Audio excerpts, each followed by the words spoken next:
नमस्कार दोस्तों, आपका स्वागत है आपके अपने भूमिपुत्र चैनल में।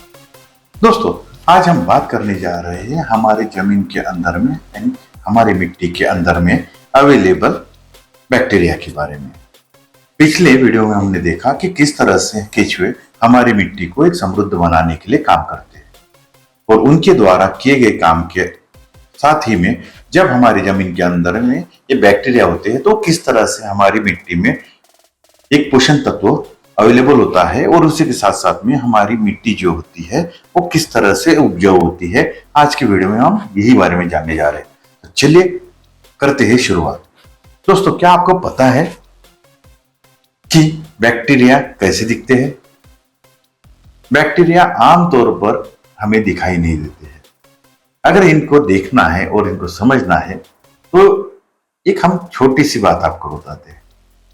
दोस्तों, अगर हम एक चम्मच मिट्टी हम लेते हैं हमारे खेत की तो उसके अंदर में लगभग 1 बिलियन बैक्टीरिया अवेलेबल रहेंगे। तो इतने सूक्ष्म जीव होने के कारण ये हमारे दृष्टि से दूर है, मगर हमारे मिट्टी के अंदर में उतनी ही मेहनत से काम करते हैं। अगर इन मिट्टी में उपलब्ध हमारे इन बैक्टीरिया की बात करें तो हम अगर 1 एकड़ जमीन के अंदर के बैक्टीरिया को जमा कर ले तो इनका वजन 1 टन हो सकता है। इतनी बड़ी मात्रा में अगर हमारे मिट्टी के अंदर में ये जीवाणु रहेंगे, बैक्टीरिया रहेंगे तो हमारी जमीन जो रहेगी वो निरंतर वर्किंग में रहेगी। और इसी के कारण से हम बोलते हैं कि एक समृद्ध मिट्टी के अंदर में बैक्टीरिया का होना बहुत जरूरी है।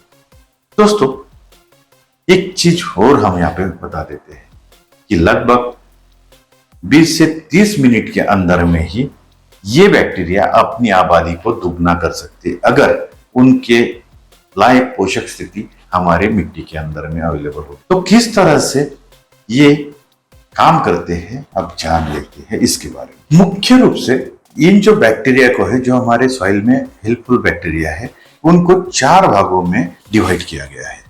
उसमें पहला आता है डिकम्पोजर। ये जो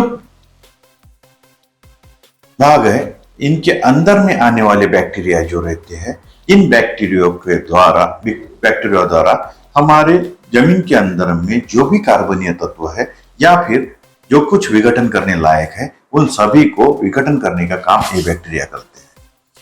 दूसरे हमारे जो बैक्टीरिया आते हैं वो मेटोलिट्स बैक्टीरिया, जो कि हमारे जमीन के अंदर में हमारे पौधों के लिए नाइट्रोजन फिक्सेशन जैसे काम करते हैं। इन हवा में उपलब्ध नाइट्रोजन जमीन के अंदर में पोषक तत्वों के साथ में उपलब्ध कराने का काम ये जीवाणु करते हैं। इसी कारण से ये बैक्टीरिया भी बहुत फायदेमंद हमारे लिए होते हैं। तीसरा जो प्रकार आता है वो है पैथोजेंस यानी रोगजनक। ये बैक्टीरिया क्या करते हैं? ये बैक्टीरिया हमारे जमीन के अंदर में रोग पैदा करने वाले जीवाणु को नियंत्रित में रखने का काम करते हैं। वो किस तरह से? ये एक तरह से एंटीबायोटिक्स जमीन के अंदर में पैदा करते हैं, जिनके बदौलत हमारी फसलों को इन रोगों से हम बचाने में सहायक होते हैं। इसी कारण से जमीन के अंदर में जो अवेलेबल अनहेल्दी बैक्टीरिया है, जो हमारे खेती के लिए रोग कारक होते हैं, वो बैक्टीरिया को भी नियंत्रित करने का काम इन बैक्टीरिया द्वारा किया जाता है। इस कारण से इनकी भी उपलब्धता हमारी जमीन के अंदर में होना बहुत जरूरी है। और चौथे जो हमारे बैक्टीरिया आते हैं लिथोट्रोफ्स। ये जो बैक्टीरिया होते हैं, ये वर्गीकरण में आने वाले सभी बैक्टीरिया जो है वो नाइट्रोजन, सल्फर जैसे विघटन करने का काम करते हैं। जमीन के अंदर में नाइट्रोजन चक्र को एक विस्तृत रूप से तैयार करने का काम इनके द्वारा किया जाता है। दोस्तों, जमीन के अंदर में उपलब्ध ये बैक्टीरिया होते हैं जो हमारे लिए आवश्यक होते हैं, उनको इन तरह के 4 भागों में डिवाइड किया जाता है और ये हमारे लिए फसलों के लिए और मिट्टी के लिए आवश्यक होते हैं। दोस्तों, ये बैक्टीरिया जब जमीन के अंदर में काम करते हैं तो किस तरह से काम करते हैं और क्या क्या फायदे हमें होते हैं, अभी हम उसके बारे में थोड़ा सा जान लेते हैं। बैक्टीरिया हमारी मिट्टी के बहुत सारे आयामों पे काम करती है। मिट्टी की संरचना को सुधारने का काम करते हैं। साथ ही में जमीन की मिट्टी को एकत्रित करने का काम भी करते हैं। वैसे ही मिट्टी में उपलब्ध पोषण तत्वों को भी पुनर्चक्रण करने का काम इनके द्वारा किया जाता है। साथ ही में जल का भी पुनर्चक्रण इनके द्वारा किया जाता है। जमीन के अंदर में ऑक्सीजन की मात्रा बढ़ाने का काम भी इनके द्वारा किया जाता है। हमारे मिट्टी में जो हमने बोला कि परेशानियां बहुत है, इन परेशानियों से निजात पाने के लिए भी हमारे बैक्टीरिया हमें काम में आते हैं। किस तरह से? अगर हमारे जमीन के अंदर में पौधों की विविधता है और उसी के साथ साथ में जैसे हमने बात करा था कि जैव विविधता हमारे मिट्टी के अंदर में है, अगर ये अवेलेबिलिटी है तो हमारे जमीन के अंदर में इन माइक्रोबियल एक्टिविटी बहुत ज्यादा बढ़ जाती है। जब हमारे ये बैक्टीरिया, कवक, प्रोटोजोना और नेमेटोड के साथ में मिलकर काम करते हैं तो ये अच्छी स्थिति हमारे मिट्टी के अंदर में तैयार करते हैं, जिस कारण से हमारे मिट्टी के अंदर में पोषण तत्वों से लेकर हवा, पानी और पोषण तत्वों का विघटन करने का काम भी इनके द्वारा किया जाता है। इनके द्वारा हमारी मिट्टी का पीएच भी बरकरार रखने में हमें सहायक होता है। अलग अलग प्रकार के बैक्टीरिया अलग अलग प्रकार का काम करते हैं, उस कारण से मिट्टी में बहुत सारे बैक्टीरिया हमारे वर्क करते हैं। उसी के कारण हमारी मिट्टी एक अच्छा स्रोत बनती है जो हमें अच्छी फसल उपलब्ध कराने के लिए सहयोग करती है। साथ ही में जब इस तरह की स्थिति हमारी मिट्टी के अंदर में बन जाती है तो उसके द्वारा उत्पादित होने वाली फसल के ऊपर में कीट और रोगों का प्रादुर्भाव बहुत कम होता है।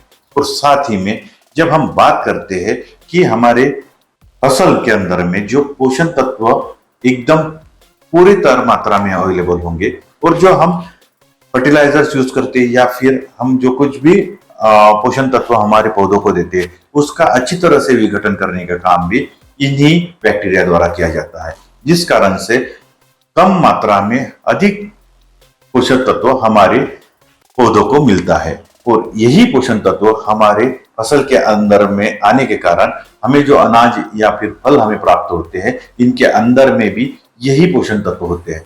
इस कारण से इसके अंदर में इम्यूनिटी पावर अच्छा आ जाता है और वही जो विटामिन हो गए या फिर मिनरल्स हो गए या फिर हम बात करते हैं कि टोटल पोषण तत्व हमारे अनाज के अंदर में आने के कारण वो अच्छा पोषण भरा खाद्य हमें अवेलेबल होता है। तो एक बार फिर रिकैप कर लेते हैं कि हमारे ये जो जीवाणु है ये हमारे लिए किस तरह से काम करते हैं और क्या क्या काम करते हैं।